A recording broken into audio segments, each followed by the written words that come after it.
Welcome to the Franchise Woman podcast, where passion and purpose collide, profits are made, and relationships forged. Today, we're going to spotlight an inspiring woman, Rachel Wommack. She is a standout franchisee with a place at home in Albuquerque, New Mexico. Rachel has not only built a thriving business dedicated to providing compassionate senior care, but she's also quickly emerged as a leader and role model within the franchise community. Her passion, her entrepreneurial spirit, and commitment to making a difference have garnered national attention, most recently with a feature in entrepreneur.com, which is where I found Rachel. In today's episode, we're going to explore what drove Rachel to choose franchising, the challenges she's overcome as a businesswoman in the home care space, and the values that keep her centered as she grows her impact in her community. Whether you're a franchise executive, seasoned franchisee, or just beginning to explore the world of franchising, you won't want to miss the insights and inspirations that Rachel will bring to the table. Rachel, thank you for agreeing to spend some time with me. I really appreciate it. Thank you, Rebecca. I'm honored to be here. Your story is a beautiful one. I just really wanted to highlight it. Let's actually go back pre deciding to go into franchising. Tell us about your life prior. Well, I grew up in Gallup, New Mexico. I went to high school there. I went to college there. I, excuse me. I finished my degree in 2007. I worked for IHS, which is Indian Health Service, which is Gallup is the center of Indian country. Yes, it And is. it's a wonderful place. I absolutely love home. I finished college the same year my son graduated from kindergarten, and we were on that path for quite a while. I went into elder care shortly after. It was 2010 when I went into elder care, working in skilled nursing and long-term care settings. I rode that all the way up to regional position with Genesis, and then realized that I needed a change. I moved into case management, which was also for skilled nursing, just on the insurance level. And shortly after that, I realized that there was a problem. We were sending people home who did not have the little bit of extra help that they needed in order to have a good outcome being at home. So I started the company only through the support from my husband. He absolutely encouraged me to do this. He told me from the beginning, I know you can. Excuse me. And here I am 4.5 years later, and I'm doing what I love to do. There's nothing like having the support of someone that believes in you, that becomes your rock that you can go to when you're frustrated, just need to express yourself. But the feeling of knowing he's right there and he's got your back and he understands you and he believes in you. You know, it's interesting because to me, there's a lot of parallels there. You're doing the same thing for these elders that are leaving a hospital and needing attention.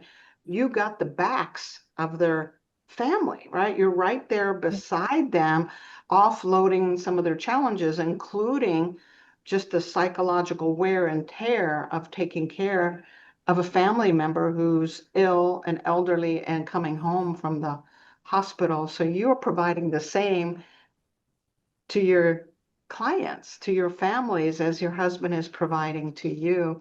So I think it's a Absolutely. beautiful, beautiful parallel that you just drew there. So let's backtrack to what was it that initially drew you to a place at home as a franchise opportunity? You had this corporate experience, you're a regional, taking care of a large region. What drew you to franchising and at home, a place at home in particular? Well, I definitely knew early on that I did not want to recreate the wheel. There, the wonderful part of franchising is they have done a lot of the background work for you. Hmm. So you're not having to get a lawyer and create all of these documents, and they have your base ready for you, which I absolutely knew from the get-go I didn't want to have to do that all myself. That's a lot of work. But I researched numerous companies, talked with so many different people trying to sell me in their franchise. And when I got a hold of a place at home, started talking with Mitch, who is their salesman. He's wonderful. Oh, I don't know if you know him. I do. He's a doll. Well, the whole team Right. at And place at home, but Mitch is just a doll. yeah, and so from there I went up to Omaha, met with everybody. We all aligned very well in our beliefs and morals regarding elder care, and it made it an easy decision for me. They're wonderful. Everybody is incredibly supportive over there. I can call at any time and get a response back from them. They're wonderful. Mhm. It's so true. Mitch, Jared, the whole team Yeah. are just amazing. So you kind of, after spending time with them in Omaha, you knew it was a fit for you, that they aligned with your values, they aligned with your belief systems around elder care. It was kind of a simple decision for you that this was a good fit. Right. It absolutely was. It absolutely was. As soon as I got a hold of a place at home, it was much different, obviously, than anybody else that I was encountering within all of the other franchises. Good for you. So tell us about your early days, Rachel. What were some of your biggest challenges that you faced as a franchisee, and how did you overcome them? Well, of course, because I'm a nurse, the care aspect wasn't the issue. It was the back office Hmm. things, the payroll, the accounting, the managing the banks, all of these other things. Luckily, New Mexico doesn't require the extensive certification process with CMS that other states do. So that definitely was a bonus for me. But my franchise walked me through all of that. Yeah. They trained me on how to manage all of those things.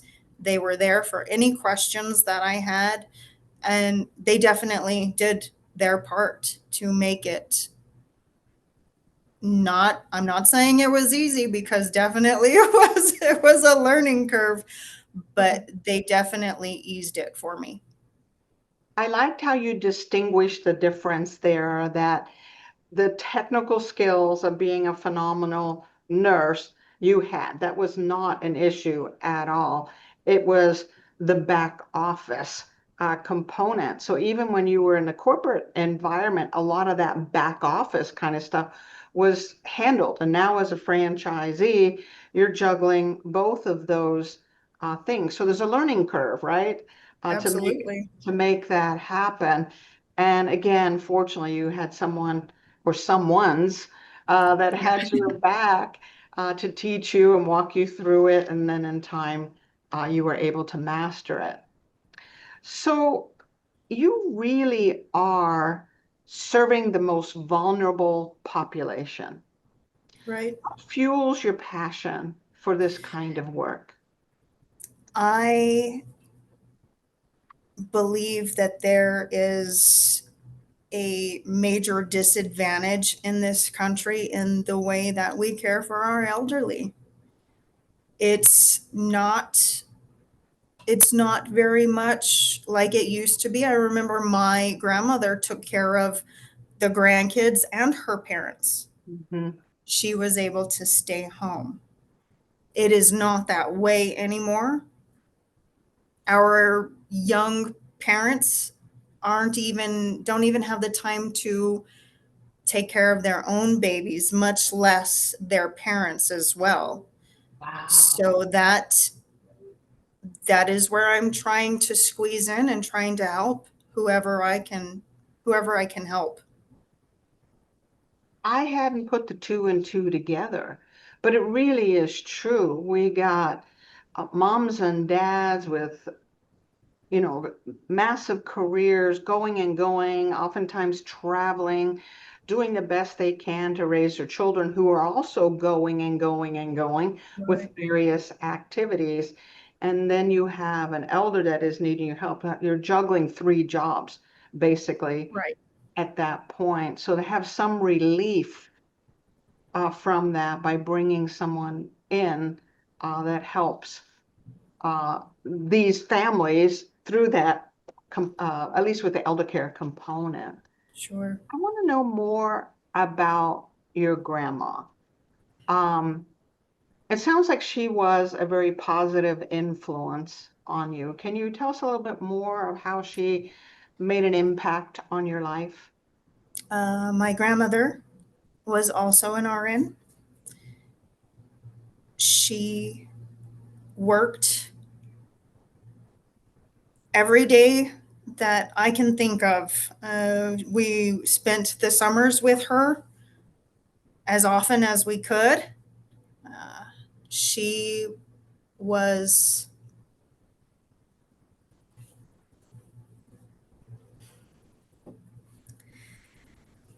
she was amazing. She loved everybody. She was always happy. She was always classy. Wow. She she took care of everybody and she didn't question. There was there was never any reason not to. And I knew how strong she was, and that's why I knew that I would also be able to Yeah. manage nursing and family and all of that because my grandmother showed me that that was possible. Having a Wow. career and raising a family was possible because she showed me I want your grandma as my grandma. that. I miss her so much. I bet you do, sweetheart. Oh my goodness. What an inspiration she was. And when you said she was always happy, she had all these responsibilities and carrying other people's burdens at time, and yet she had this spirit of joy, spirit of happiness. Oh, yeah, always. Like this isn't a burden. This is what I'm called to do in many ways. She didn't resent it. She just took it up and went about her life. That brings up a question around, do you also see your work as a calling, not just a business? And if so, how has that influenced the way you lead and show up every day? There are people out there that are struggling. And if they reach out to us for help, we're going we're going to do everything that we can to try and help that. My office coordinator, my care coordinator, we're very much on the same level there. she shares the same beliefs as I do, is we're gonna try to make this a good situation for everybody. We both, if there's something that needs to be attended to, we make the time to do it. And if somebody just needs us for a couple weeks after they've had a surgery and they just need help getting into bed or help making a meal, that's wonderful. We will be on it as much as we possibly can. And I think it's very important that everybody finds that one thing that they feel they need to do and do it. Need to do. So it's more than this is just my job or this is just my business. This is in many ways a calling that you have, that you're stepping into that gap, and you're going to do whatever it takes. And it sounds like your team is in alignment Yes. with that. So let's talk a little bit about the team, and how you have created that culture of we're here to provide this beautiful service, and the culture of empathy and compassion that you have created. How do you cultivate that? I mean, obviously, one way is you're an example of it, but how do you cultivate an empathetic, compassionate culture like you have?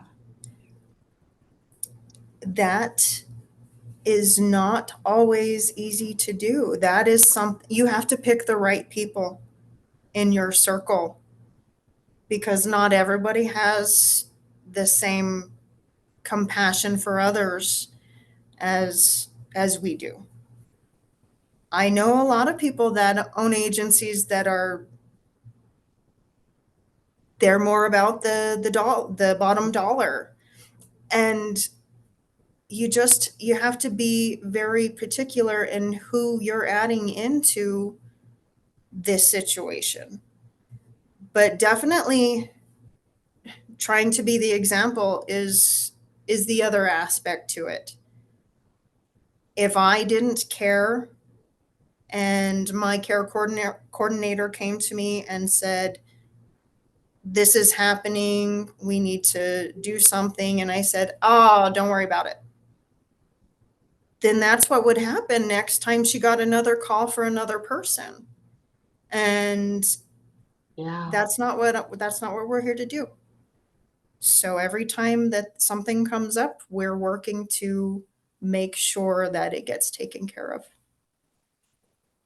So, Rachel, I'm a behavioral scientist, so I'm always curious about, how someone operates and how someone thinks. And this is going to be kind of a nurture versus nature conversation.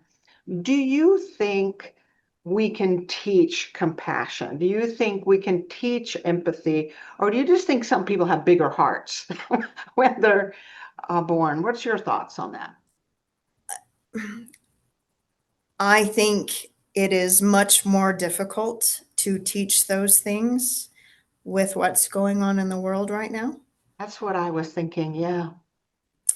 Although I do believe some people are just born with bigger hearts, but also the way you were raised has so much to do with it.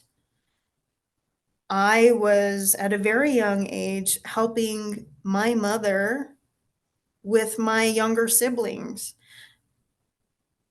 I don't know if I would have been the same now if I hadn't have been in that situation where I was actively being a secondary, figure for my siblings. Hmm. And but in this day and age, it's not very easy to teach that. So I do believe for the most part, it has to come from Our upbringing. our upbringing, Yeah. our how we were raised, what home and family looked like to us. Yeah. Um, One of the markers we measure at Zoracle is a compassion, empathy, understanding others, those kinds of markers. And to your point, I've been doing this 32 years. We're watching those markers drop um, with more of this me kind of culture and more technology where we're really not connecting like we used to. And that technology allowing us to say unkind things or just be judgmental in some ways. So it's not being modeled in society like it once was. And then if you don't have it modeled at home or in your church, it's quite easy to become all about me and what I want and what I need rather than how can I serve? How can I try to better understand you? Well, and I know a lot of people, when you say serve, it sounds terrible. It sounds like you're being put into a situation that you don't want to be in. The empathy behind it, the wanting to be helpful is lacking. Yeah, And that's all it really is being helpful to other people. I'm not going out there and saying I'm, you know, serving so and so. I'm helping them. and helping. I'm helping. I'm, assisting, whatever word you want to use. A serve just to me sounds a little bit. Wow. It makes you aware how our language is even changing and the way we perceive things. I was raised as a missionary's daughter, and the word serve was a positive, beautiful thing. But you're right, in today's society, it may seem submissive or it may seem less than. So we do have to Right. rewire ourselves and look at it a different way, that we're helping, we're assisting, we're contributing in some way. So Yeah. thank you for thank you for sharing that. Tell me more about the relational component of your business. You have these relationships with your team, and then in the community, you have relationships, and then with the families. Tell me how you cultivate that and how it's in many ways inspired you.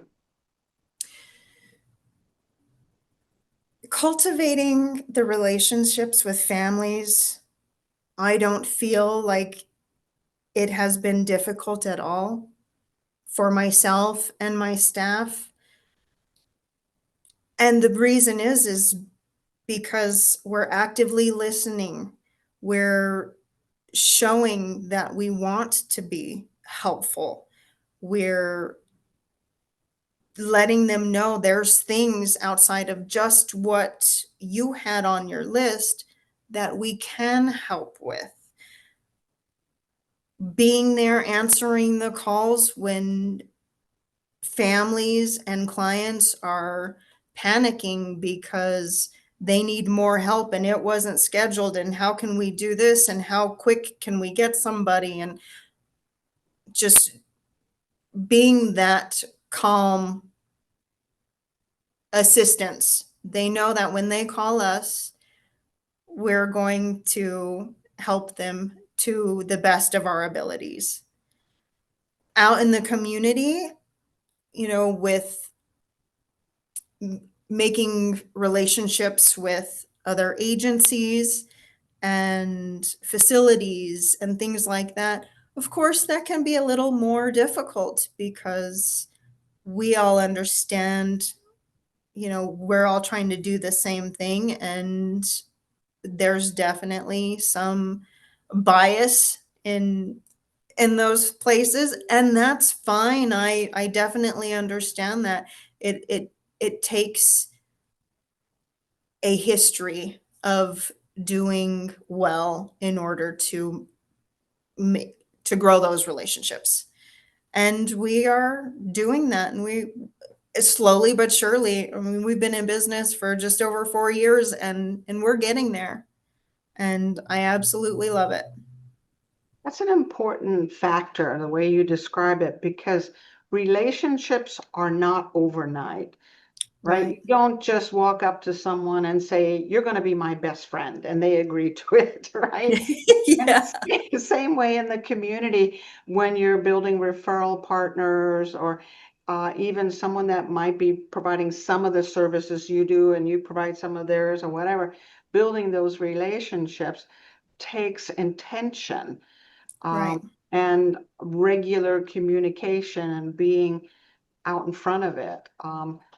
And that goes back to that commitment to empathy, understanding, and that ultimately will build those relationships. So, as you mentioned, we're at 4 years, we're doing it really well, but the first year probably not as Ooh, easy, right? It, right. No, it was definitely rough. And we opened right in the middle of COVID.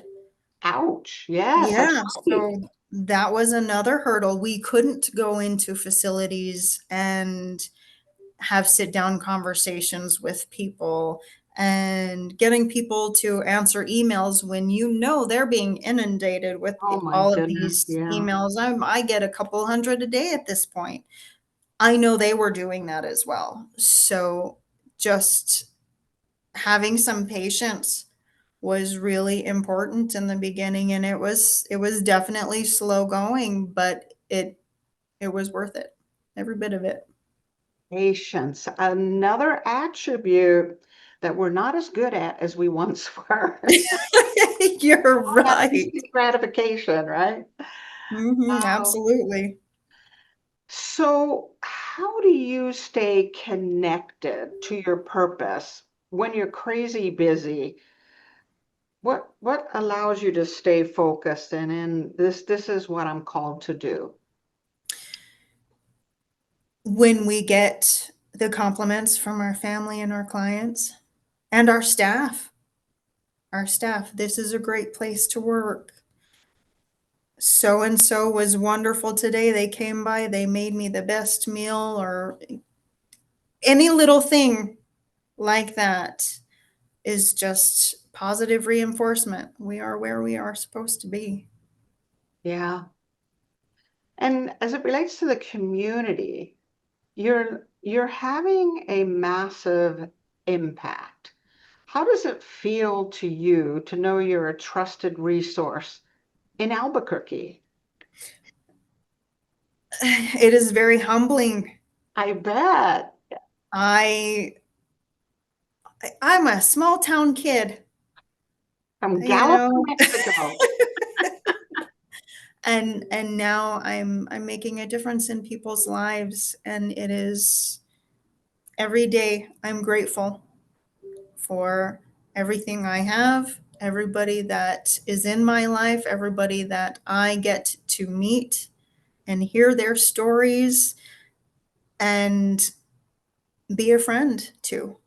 Be a friend. Yeah, Sometimes that's all they need. absolutely. Absolutely. I saw something, a video on the Reels on Facebook the other day where there's this young, hungry man who goes up to a street vendor and the street vendor provides him a meal. And you could see him, feeling embarrassed and all of those kinds of things. And then the street vendor reached out and gave him a hug, and he just broke down. He needed the kindness, the friendship, the love, the hug more than he even needed the food. Uh, Right. so Mother Teresa also talked about that what we really hunger for is connection. So you're doing just that. What are some lessons or some things that surprised you that you learned about yourself since becoming a franchisee? I have learned that not everything is going to go the way you want it to, and not everybody has to like you. That has been one of my biggest issues because I definitely am always striving for everybody to like me and trust me and want our assistance. And that's not always the case. And that is not because of me. That is something that I've definitely had to retrain my brain to deal with. Yeah. It's you. What is the saying? You can't make everybody happy. You're not a taco. Yeah. It's I have heard absolutely that one. That's a good one. yeah. It's absolutely true. You're never going to make everybody happy, and you're never going to walk into every situation, and it's going to be a where a positive experience. They're not always positive. Yeah. Years ago, I read a book about, I think it was called The Five Mistakes Leaders Make. And one of them was just what you said, which is wanting to be liked by everyone. Where we become the people, not everybody's gonna like us, right? Not everybody Right. likes tacos, right?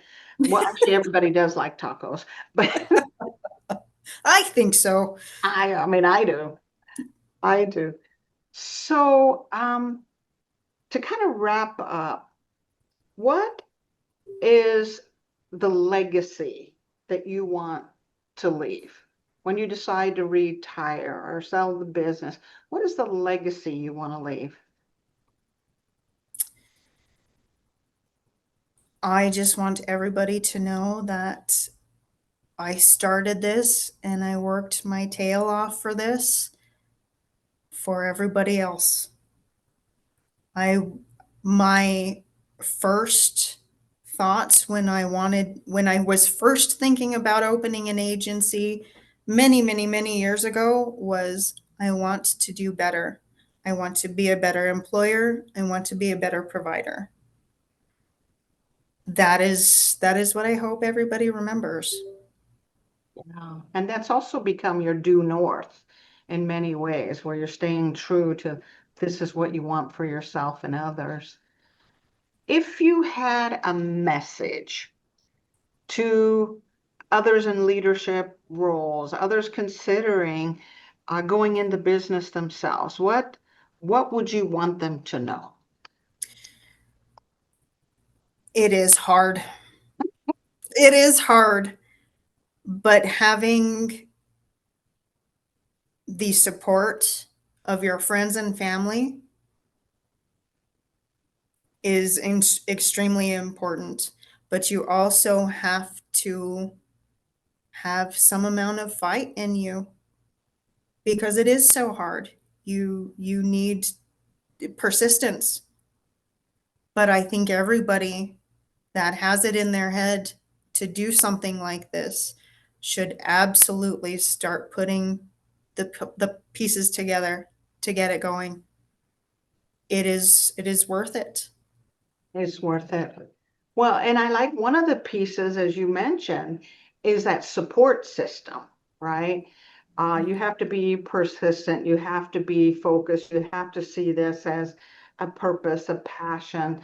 Um, you have to have all of those things. And one of the pieces to that recipe is putting your support system in place, your spouse, your children, your friends, those that believe in you and will encourage you through those tough Right. times. Right? We all need a little bit of help. And Exactly. That encouragement, that little bug behind you saying, "You're doing good. You're doing well. Keep going. keep Keep going. going." Yeah, That that it means so much. it really does. And as entrepreneurs, we don't always get that. So it's so important to surround yourself with those people. Right. Rachel, I have so enjoyed getting to know you and having this conversation. As you were talking, you see, I was off screen a couple of times taking notes. Several things that you said really inspired me, and I know it'll inspire a lot of other folks. You're an incredible woman with Thank you. incredible gifts, and you're already making a huge difference. And the legacy, I'm going out, I can already see your legacy from your team and how you are bringing out the best in them, and then how you're helping these families give a little bit of reprieve, and the elders know that they are loved so much that the family will find them that kind of help. So you're doing a beautiful job. You're an inspiration to me for sure. So thank you for joining me today, hon. Thank you, Rebecca. I really appreciate this opportunity. And to those of you listening in today, make sure to like, comment, and share Rachel Wommack's interview. And of course, we'll see you next week on another episode of the Franchise Woman Podcast, where passion and purpose collide, profits are made, and relationships forged.